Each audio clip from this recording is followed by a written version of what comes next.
Hannah Graves, 1806 to 1864, made this sampler in 1818 in Whately, Massachusetts.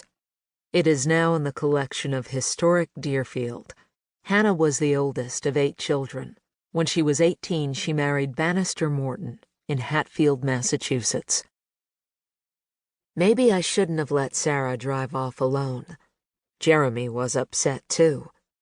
I didn't know how they felt, but I was on the verge of tears. And it hadn't been my uncle who'd died or my cousins who'd thrown me out. My mind kept swirling around issues that didn't make sense. I understood Ted's body was weakened from cancer. But what were the chances that he would die from a bad clam, as folks around here would say, and no one else have a twinge of trouble? Yes, Dr. Mercer had said that could happen. But was it logical? I kept going over Saturday in my head. The Clammers had said they'd gone to several different places. Maybe they'd only dug one clam in a bad flat, and Ted had been unlucky enough to eat that one. It could have happened that way. I found myself driving to Dave's house. He hadn't been involved in this whole mess.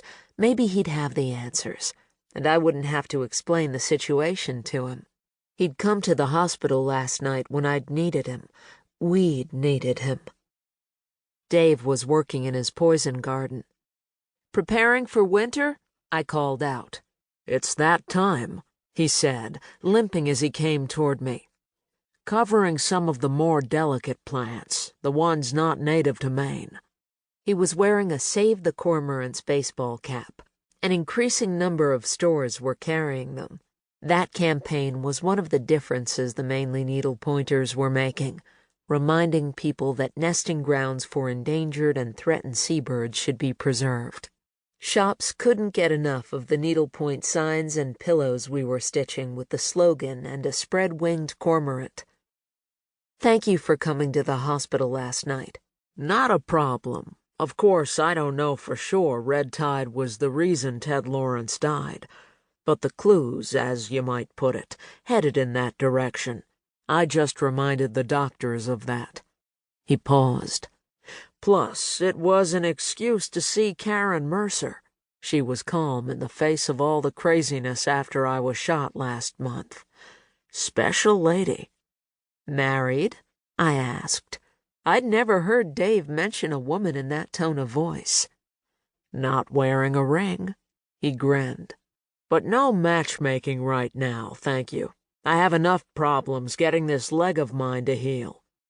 He closed the gate to the garden in back of him and sat down heavily in one of his Adirondack chairs. "Glad you interrupted me. I can't do as much gardening at one time as I could before." He glanced at his leg. "By next spring you should be fine." "Next spring seems a long time from now," he said. "I've been thinking about how Ted died," I started. "Of course you have. No one in Haven Harbor dies without your questioning how and why, Angie."